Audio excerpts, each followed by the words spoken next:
Have you ever felt frustrated when your alarm clock suddenly ran out of battery right before an important morning?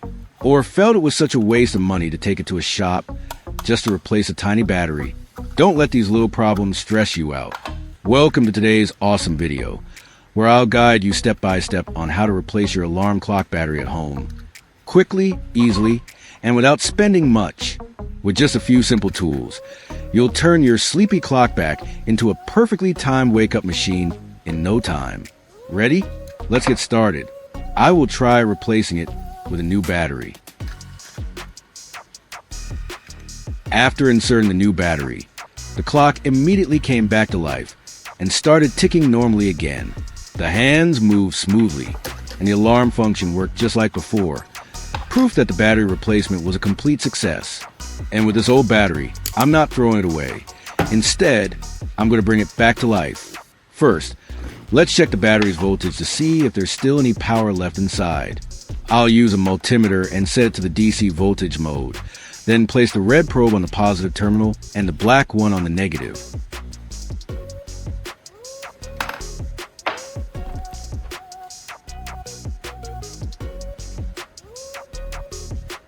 Inside, there's absolutely no voltage left. The meter shows 0. But don't worry, that doesn't mean it's useless. To fix this issue, I need to boost its voltage back up. By giving the battery a small jump of power, we can help reactivate the chemical reaction inside and bring it back to life.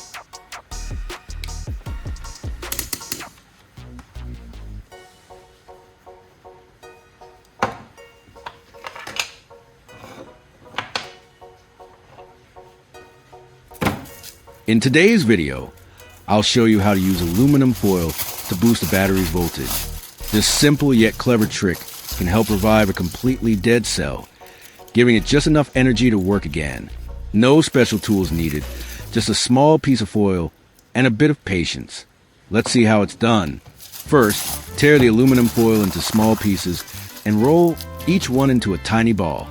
After rolling the foil into small balls, place them all into a plastic cup. Aluminum foil is a thin, flexible metal sheet made primarily from aluminum, a material well known for its excellent electrical conductivity. Next, take a regular charging cable and strip off the outer insulation to expose the inner wires.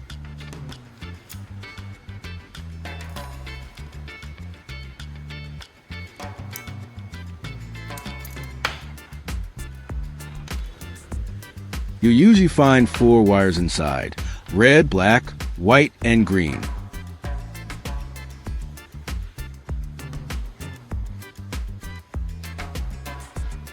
Carefully cut off the white and green wires.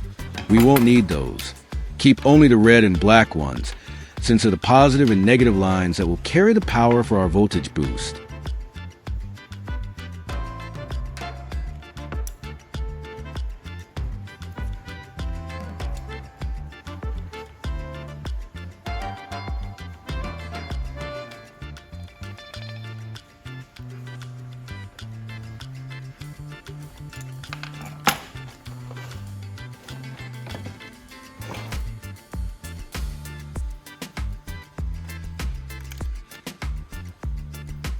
Plug the charger into a power outlet.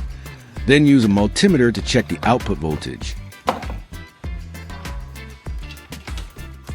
Set the meter to DC mode.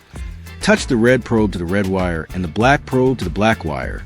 The screen should show around 5 volts, confirming that the charger is working properly and ready for our next step.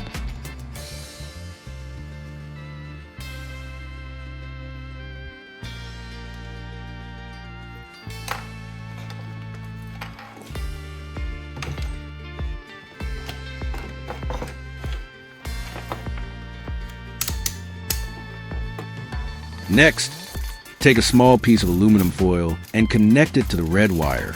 Wrap the foil tightly around the exposed tip of the wire, then roll it into a small ball to keep the connection secure.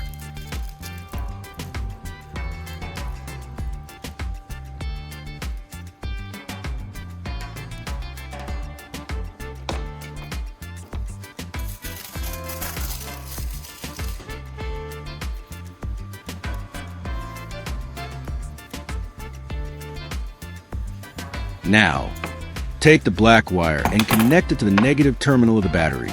You can hold it in place with a small clip or simply press it firmly against the terminal to ensure good contact. This will complete the circuit, allowing current to flow from the charger's positive side to the foil ball and back through the negative wire, setting up everything for the voltage boost. Now, take the black wire and connect it to the negative terminal of the battery.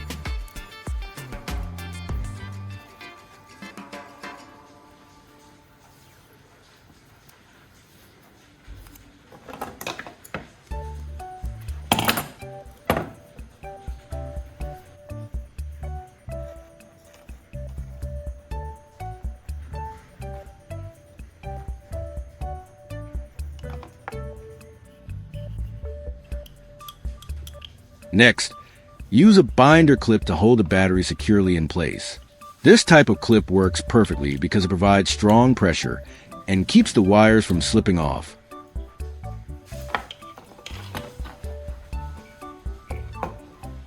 Next, pour a bit of water into the plastic cup, just enough to cover the foil balls you prepared earlier.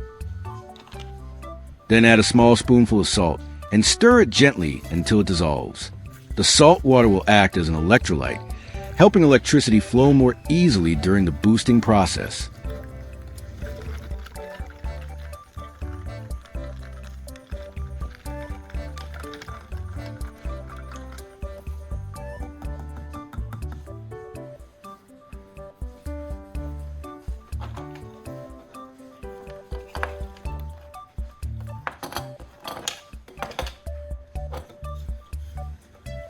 Only dip the positive terminal of the battery into the salt water.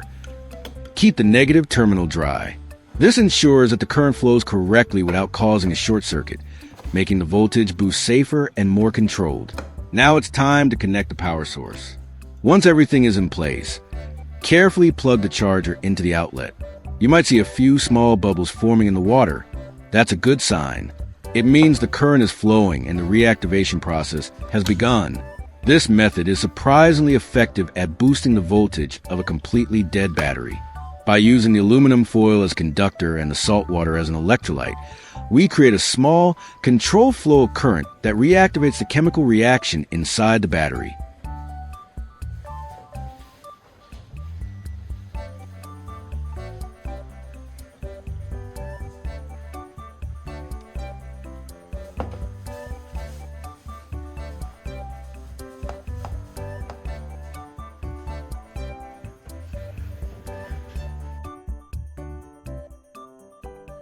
After a few minutes, carefully take the battery out of the cup.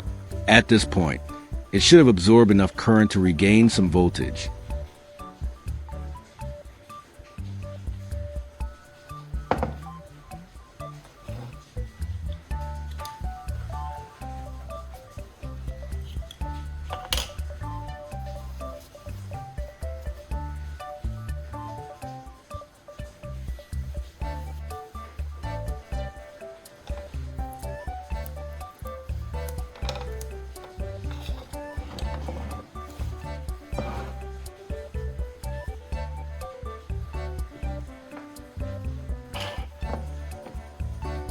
Next, use a little WD-40 to clean the battery.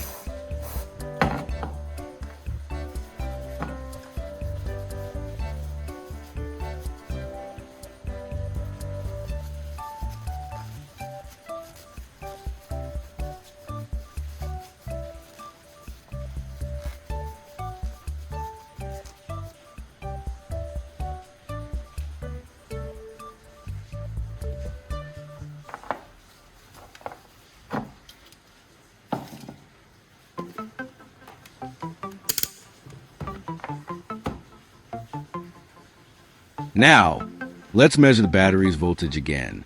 This time, the multimeter shows 1.7 volts, even stronger than a standard 1.5 volt battery. Thanks to this voltage boosting method, the old, dead battery has been reactivated and is now more powerful than before. It's impressive to see how such a simple DIY technique can breathe new life into a battery that seemed completely useless.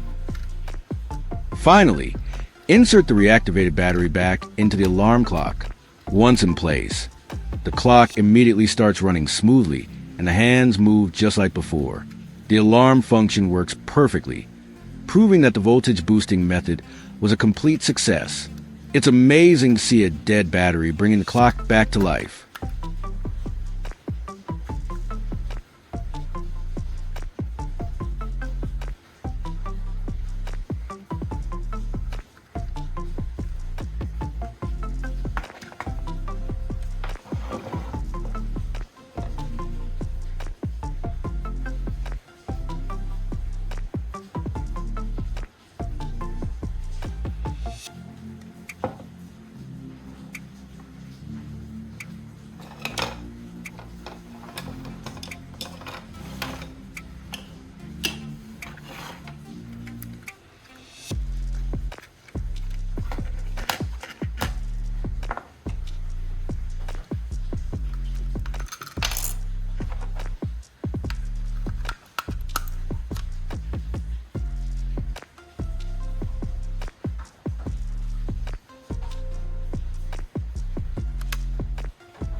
Next, let's move on to another method using aluminum foil, this time to enhance the battery's connection inside the device. If you only have small batteries like these and don't have the exact type that fits your alarm clock, don't worry. With a little creativity, you can still make them work. Since this battery is still a little short on size, I'll add a small piece of aluminum foil to wedge it in securely. The foil acts as a spacer, ensuring the battery fits snugly and maintains firm contact with the terminals. This way, the clock gets a stable connection, and the battery can deliver power just like the correct size one.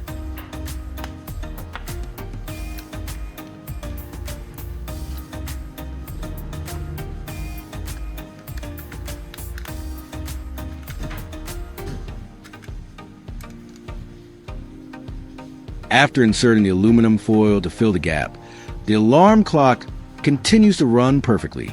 The hands move smoothly, and the alarm function works without any interruption. The foil not only holds the battery firmly in place, but also ensures a consistent electrical connection, proving that this simple DIY trick can keep your clock running even when using a slightly smaller battery.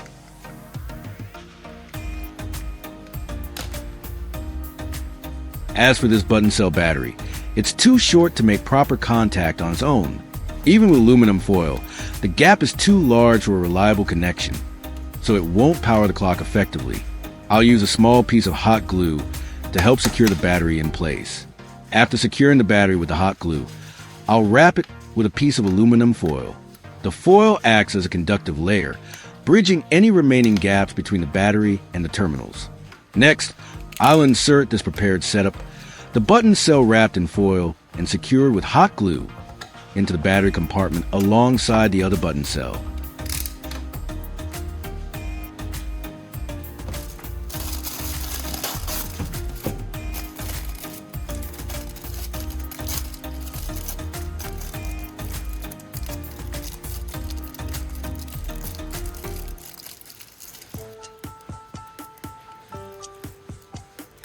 Once everything is in place, the alarm clock runs perfectly as if powered by the correct size batteries. The hands move smoothly, the timekeeping is accurate, and the alarm function works reliably. Despite using a slightly shorter button cell, the combination of foil and hot glue ensures consistent contact, proving that this DIY method can keep your clock running normally. And that's it. With just a few simple DIY tricks, reactivating old batteries, using aluminum foil to improve connections, and securing shorter cells with hot glue, you can keep your alarm clock running without spending extra money on replacements. It's amazing how small adjustments and a bit of creativity can breathe new life into everyday devices. Give it a try. and you'll see that even dead or mismatched batteries can still do the job.